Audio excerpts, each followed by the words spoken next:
जोशीमठ के केंद्र से थोड़ी ही दूर ढलान पर बसा गांव सुनील, जहां सुनैना सकलानी हमें अपने घर के एक कमरे को दिखाने ले जा रही हैं। ये मेरा और मेरी बहनों का कमरा हुआ करता था। यहाँ पे बेड थे, 2 बेड लगे हुए थे।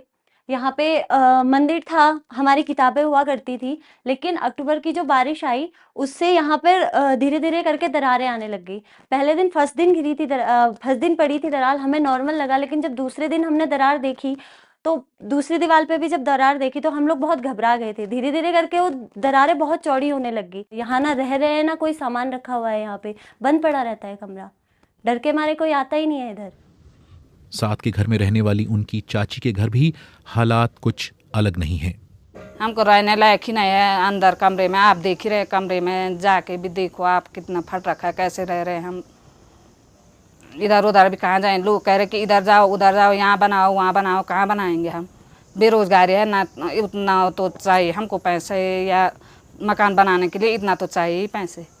कहाँ जाएं हम, लोन लेकर तो हमने खुद मकान बनाए थे, अभी लोन नहीं दे रखा, तो कहाँ से हम दूसरी मकान बनाएंगे। हमारे यहाँ आने से पहले सकलानी परिवार ने प्रशासन से मदद मांगी, पत्रकारों को अपना दर्द बताया, लेकिन उनके मुताबिक उनकी कोई सुनवाई नहीं हुई। ठंड बढ़ रही है और किसी को पता नहीं कि ये फटती दीवारें या छत बर्फ के बोझ को कितना बर्दाश्त कर पाएंगे। ये देखो, ये कट्टे भरे थे मेरी सास ने, यहाँ से ऊपर से पत्थर आ रहे हैं। पास के रविग्राम में रहने वाली सुमेधा भट्ट अपने इस मकान में 10 साल पहले शिफ्ट हुई और 20 लाख रुपए से ज्यादा खर्च कर चुकी हैं। हाँ, ये सारा आ रहा है उधर। फटती दीवारों से सांप बिच्छू के घुसने के डर से उन्होंने मकान की मरम्मत करवाई, लेकिन कोई फायदा नहीं हुआ। दरवाजे बैठे, जमीन बैठ रही तो दरवाजा बैठेगा ही ना, तो दरवाजे बंद नहीं हो रहे, कुंडियाँ नहीं लग रही हैं, दिक्कत हो रही है।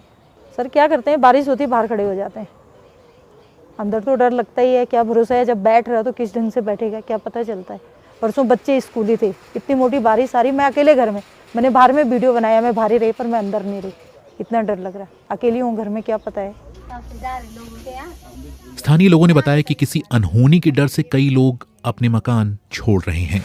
ये जो घर है, इसे भी इसके जो मकान मालिक हैं उन्होंने छोड़ दिया है। पीछे आप दीवारों पर क्रैक्स देख सकते हैं और यहाँ पर खड़े रहना भी सेफ नहीं है। ये जो ज़मीन पर पॉलीथिन आप देख रहे हैं, इसके नीचे किचन है और इसे इसलिए डाला गया है ताकि जो पानी है वो नीचे सीप इन ना करे।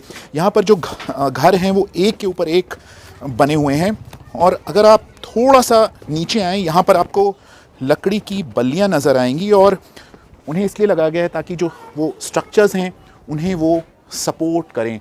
यहाँ पर जो लोग हैं वो खौफ में जी रहे हैं। जोशीमठ में घरों का धंसना नई बात नहीं।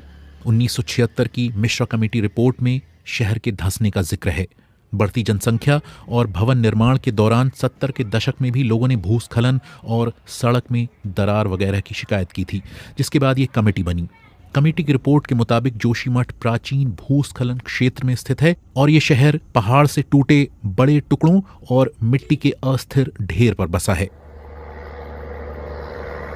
जानकारों के मुताबिक निर्माण कार्य और जनसंख्या के बढ़ते बोझ, बरसात, ग्लेशियर या सीवेज के पानी का जमीन में जाकर मिट्टी को हटाना, जिससे चट्टानों का हिलना, ड्रेनेज सिस्टम न होना जैसे कारणों से धंसाव बढ़ा है। पिछले साल फरवरी की तस्वीरें, जब ग्लेशियर टूटने से उत्तराखंड में 200 से ज्यादा लोग मारे गए थे।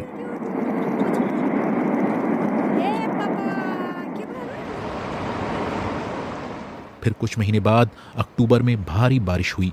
स्थानीय लोगों के मुताबिक इसी के बाद उनके घर धंसने लगे।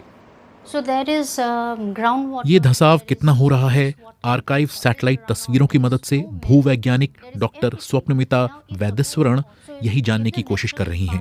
उन्होंने जोशीमठ की जमीन पर हजारों पॉइंट्स चुने। सैटेलाइट तस्वीरों की मदद से उन्होंने इन पॉइंट्स को 2 साल से ज्यादा समय तक ट्रैक किया, ये जानने के लिए कि शुरू से आखिर तक ये पॉइंट्स आखिर कितना नीचे गए। हरे पॉइंट्स का मतलब है जमीन में स्थिरता, जबकि लाल पॉइंट्स का अर्थ जमीन में धंसाव। रविग्राम इलाके में हमने देखा कि 200 मिलीमीटर से ज्यादा जमीन खिसकी है। कुल खिसकना मतलब पहले दिन से आखिरी दिन तक कितनी जमीन खिसकी है। और रफ्तार का आकलन साल भर के लिए मिलीमीटर में किया जाता है। हम देख रहे हैं कि रविग्राम हर साल 85 मिलीमीटर की रफ्तार से धंस रहा है। इसका मतलब है कि ये कोई भूस्खलन का असर नहीं, बल्कि ये हर साल 85 मिलीमीटर की रफ्तार से नीचे जा रहा है, जो कि बहुत ज्यादा है। 85 millimeter per year it's going down is like quite a high rate. Doctor Swapnamita Vaideshwaran के मुताबिक जोशीमठ पर बढ़ते दबाव को कम करने के लिए तुरंत कदम उठाए जाने की जरूरत है। केवल जोशीमठ क्षेत्र नहीं, आप गोपेश्वर जाइए, गोपेश्वर नगर की ये हालत है। आप जो उत्तरकाशी जाइए, उत्तरकाशी की हालत, अल्मोड़ा जाइए, वहाँ बागेश्वर जाइए, तो मतलब उत्तराखंड का जो पहाड़ी क्षेत्र है उस सब की जो भौगोलिक स्थिति इसी तरह की है, बहुत संवेदनशील है। और क्योंकि हिमालय तो अभी नए पहाड़ हैं, ये फ्रेजाइल माउंटेन है, कमज़ोर पहाड़ हैं और ये लगातार आपदा का दंश झेल रहे हैं। जोशीमठ में हमें एक के बाद एक कई लोग अपने घरों को दिखाने ले गए, इस उम्मीद से कि उनकी बात उच्च स्तर तक पहुंचेगी। उनकी शिकायत थी कि उनकी आवाज कोई नहीं सुन रहा है। नहीं, ऐसा नहीं है। The government is listening, we are listening, we are all listening. CM sir is very serious about this. जिनके घर में क्रैक्स हैं या जिनको दिक्कत हो रही है, उनके लिए अल्टरनेटिव जो रिहेबिलिटेशन का हमारा काम है वो होगा। ये सिर्फ उत्तराखंड नहीं, पूरे हिमालयन स्टेट्स की ये समस्या हो गई है बिकॉज ऑफ ये बर्डन और इंक्रीज इन पॉपुलेशन। जो घरें बन रही है कंक्रीट की, ऊंची ऊंची घरें बन रही है, उसके कारण जो हमारा सॉइल बेयरिंग कैपेसिटी है वो एक्सीड कर रहा है, उससे ज़्यादा बर्डन हो गया है सॉइल पे, और उसके कारण धीरे धीरे मिट्टी लोड नहीं ले पा रही। भूवैज्ञानिक बार बार याद दिला रहे हैं कि ये पहाड़ नाजुक हैं और वो एक स्तर तक ही बोझ बर्दाश्त कर सकते हैं। इन्हीं पहाड़ों में रहते सकलानी परिवार और दूसरे लोगों को सरकार से घरों की वैकल्पिक व्यवस्था की उम्मीद है। उनके मुताबिक उनके पास इतने संसाधन नहीं कि वो अपना घर छोड़कर कहीं और जा पाएं, और वो मजबूरी में दरार वाले धंसते घरों में रहने को मजबूर हैं।